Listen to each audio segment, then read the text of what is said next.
Por lo general, cuando hablamos del comportamiento o conductas de personas que pertenecen a sociedades diferentes a la nuestra, terminamos por reducir todo a mera cultura, a decir, es que los mexicanos actúan así porque son mexicanos, o los chinos actúan de tal forma pues porque son chinos y es parte de su cultura.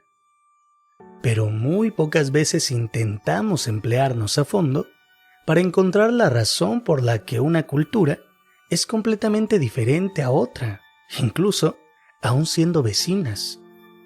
¿Cuál es la razón de que exista tanta diversidad?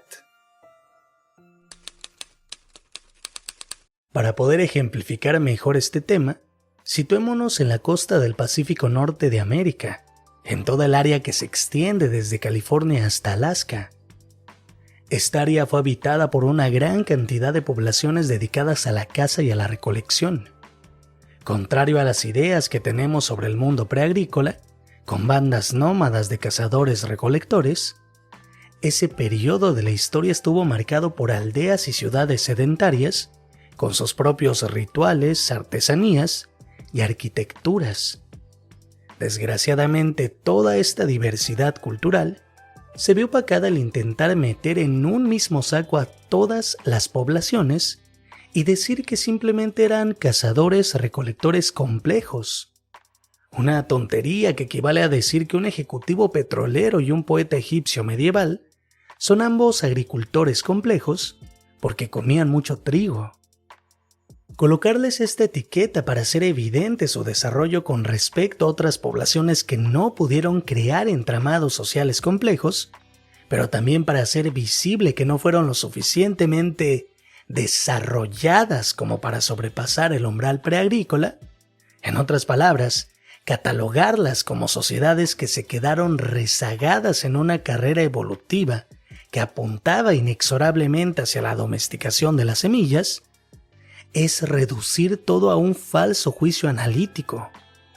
La simple comparación que se hace con los inventores de la agricultura carece de sentido desde la perspectiva de los indígenas de esta zona, quienes no ignoraban la presencia cercana de cultivos tropicales adoptados en las costas orientales. Simple y llanamente, no eran preagrícolas, sino antiagrícolas. Este rechazo a la agricultura, lejos de deberse exclusivamente a factores ambientales, como decir que era más eficiente depender de bellotas o de los recursos acuáticos, fue una decisión consciente. Como dijimos hace un momento, las sociedades de la costa del Pacífico de América del Norte no eran ajenas a la agricultura.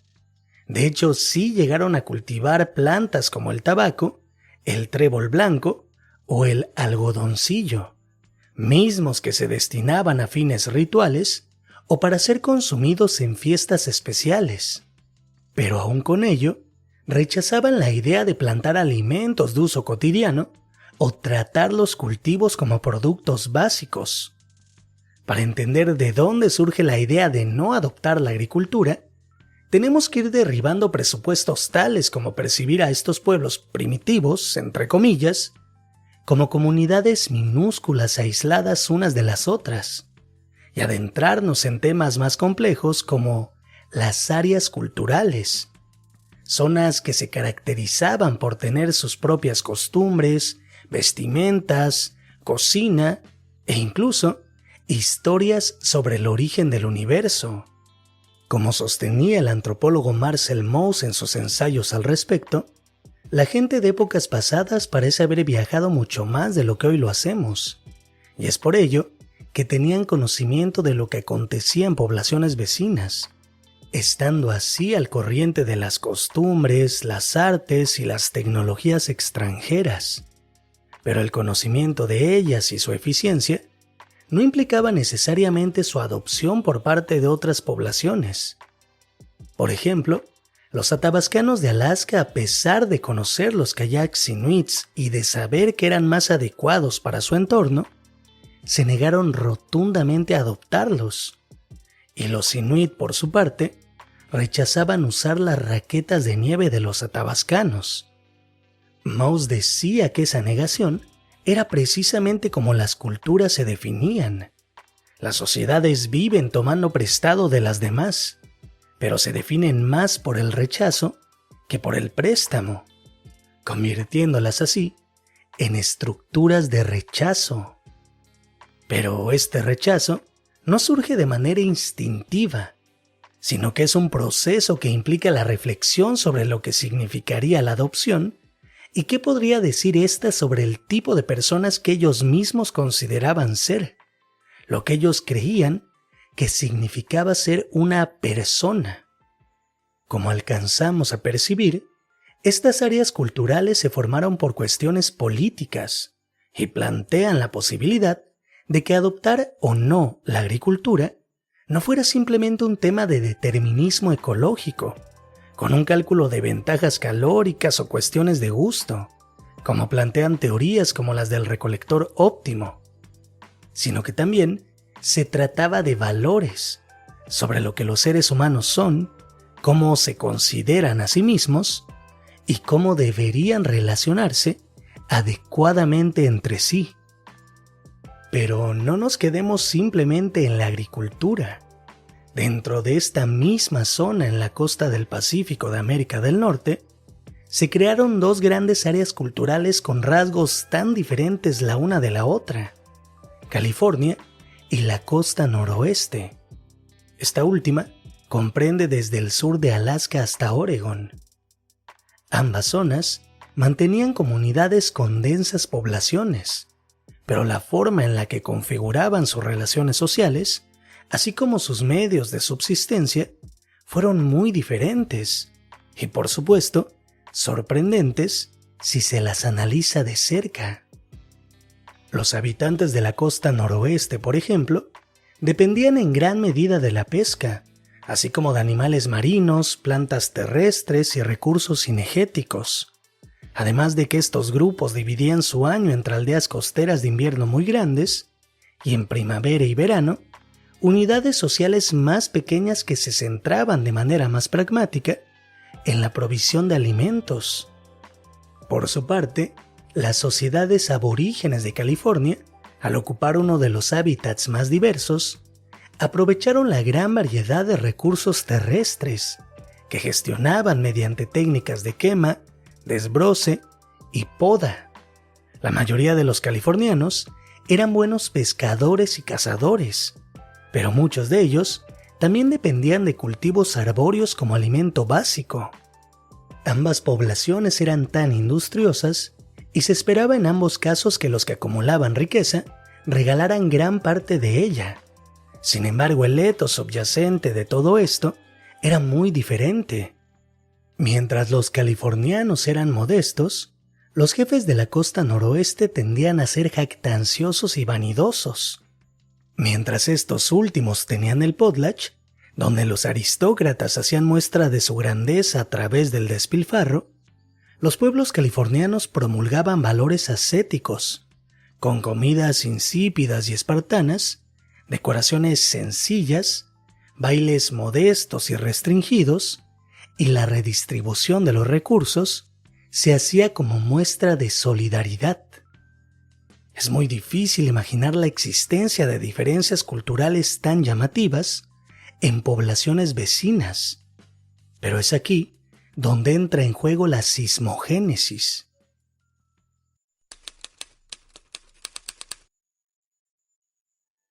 La sismogénesis es el proceso que describe cómo las sociedades en contacto entre sí acaban unidas dentro de un sistema común de diferencias para distinguirse las unas de las otras.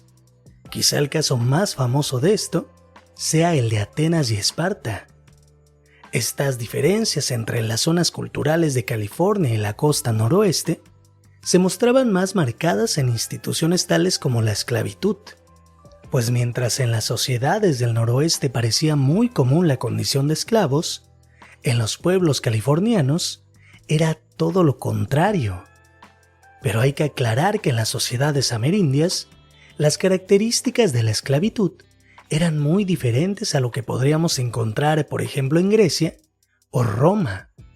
Basándose en estas diferencias, el antropólogo brasileño Fernando Santos Granero acuñó el término de sociedades de captura para referirse a este tipo de poblaciones en las que la esclavitud era un modo de subsistencia. Por lo general, estos esclavos eran utilizados para llevar a cabo trabajos de cuidado, lo que permitía que quienes se encontraban a su cargo pudieran convertirse en personas, guerreros, princesas, seres humanos valorados y especiales, pero también para actividades como la recolección y la construcción. En su mayoría, las sociedades de la costa noroeste recurrían a ello ya que, a pesar de contar con una vasta población, tenían escasez, pero no de mano de obra en sí, sino de, específicamente, mano de obra controlable. ¿A qué nos referimos con esto? A que buena parte de las manos disponibles pertenecían a la aristocracia. Estos nobles quizá no tenían problemas para inmiscuirse en actividades como la caza, pero creían que era inconcebible que ellos se ensuciaran las manos elaborando presas o destripando peces.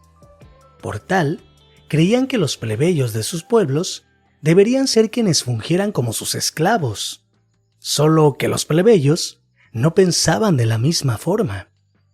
Esto llevó a que los aristócratas de los pueblos del noroeste se vieran obligados a buscar manos extranjeras para poder llevar a cabo sus delirios de grandeza. De ahí las constantes incursiones a poblaciones vecinas. Pero la pregunta del millón podría ser: ¿por qué las sociedades californianas no desarrollaron la necesidad de volverse capturadores? Para entender de dónde pudo surgir esta decisión, tomemos en cuenta una historia relatada por los descendientes de los Chetkos, una sociedad que se estableció en el punto intermedio entre California y la costa noroeste, lo que Alfred Kroeber describió como una zona de fragmentación. Esta historia nos habla sobre un pueblo al que ellos se referían como los Woogie, y va más o menos así. Cuando los Chetkos llegaron en canoas desde el lejano norte y desembarcaron, se encontraron con dos tribus en posesión de las tierras. Una de ellas era una raza belicosa a la que pronto conquistaron y exterminaron. La otra era un pueblo diminuto, de carácter suave y tez blanca, a la que ellos llamaron los Woogies.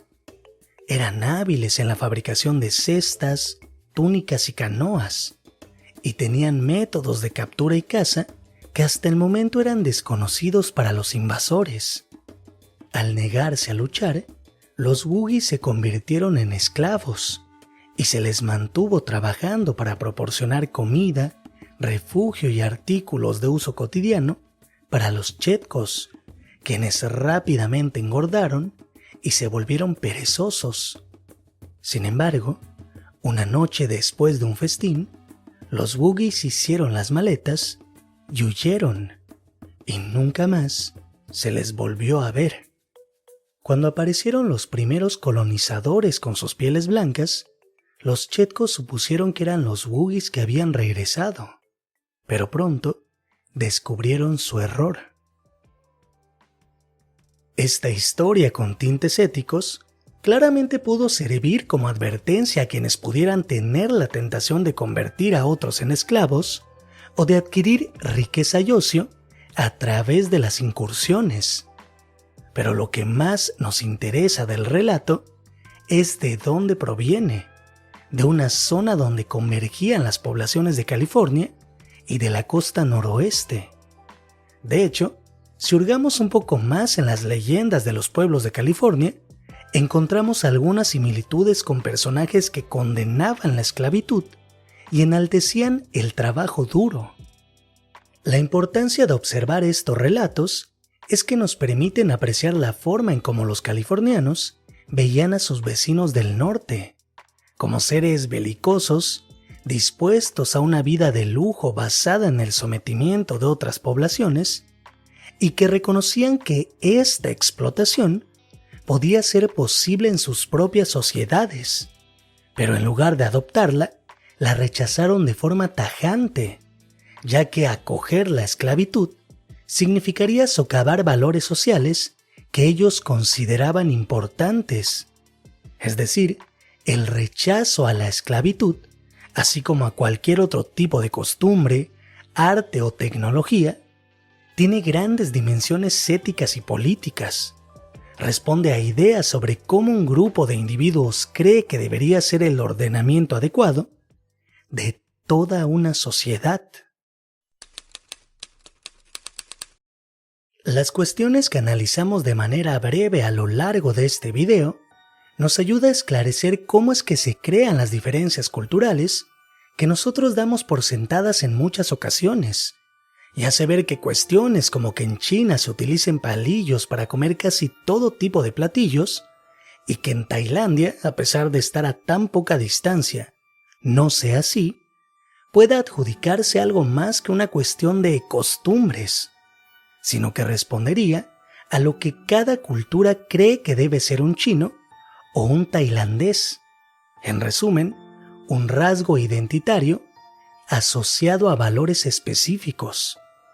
Pero también nos invita a ver a las antiguas poblaciones preagrícolas como seres humanos conscientes, adultos con capacidad de razonar y reflexionar sobre qué cosas adoptar y qué otras no, y no como simples seres primitivos que actuaban como autómatas cuyas decisiones estaban determinadas o por su entorno o por un cálculo de coste-beneficio calórico. Y una vez comprendido este punto, quizá podamos volver un poco al tema de la agricultura. A estas alturas, ya sabemos que su rechazo por parte de diferentes poblaciones a lo largo y ancho del planeta pudo deberse a un análisis sobre cómo se percibían a sí mismas esas poblaciones y qué valores que ellas consideraban fundamentales se verían afectadas con su adopción. Así que en el siguiente video analizaremos cómo este rechazo se desarrolló en diferentes culturas. Bueno amigos, hasta acá llega este video, espero que les haya servido. He intentado resumir a grandes rasgos lo que a mí me pareció más interesante de la lectura de este capítulo. Obviamente es imposible resumir toda una lectura de 2 horas y media en tan solo 15 minutos, por lo cual espero que no piensen que esto es todo lo que van a encontrar en este capítulo. Hay mucha información que yo dejé fuera, mucha tela de dónde cortar todavía, así que vayan y escuchen la lectura completa en la plataforma de podcast que más les guste. Y también aprovecho para agradecer a los Patreons, cuyos nombres espero que aparezcan aquí a continuación, por ser parte de este proyecto de manera desinteresada. Así que si ustedes también quieren apoyar a que continúe con más lecturas, les invito a entrar a Patreon y por $1 se pueden llevar todo el contenido que como quiera van a encontrar aquí completamente gratis. Solo que sabiendo que ese contenido es parte, en parte está siendo creado gracias a ustedes. Así que yo sé que no es mucho incentivo, pero si lo vemos igual de una forma diferente, es como subvertir el modo en el que entendemos los intercambios, o sea, donde solo sacan provecho quienes tienen poder adquisitivo. O sea, lo mismo que yo he criticado un montón de veces con las editoriales que nos dicen que si no podemos pagar por un libro, obviamente no podemos acceder a su conocimiento. Así que incluso esto puede ser una forma como que de darle la vuelta al sistema económico que nos exige encontrar un beneficio ante cualquier gasto, pero ya esto ya es una chaqueta mental mía, así que ahí está la opción. Si quieren entrar a la Patreon, ahí está. Igual les dejo los links de siempre para encontrar libros completamente gratis. Voy a ver si les dejo también abajo una liga para que puedan descargar este capítulo por si también quieren leerlo ustedes. Y bueno, creo que sería todo. Sigan esta cuenta en Instagram como @miaudioteca y nada, nos vemos en el siguiente video.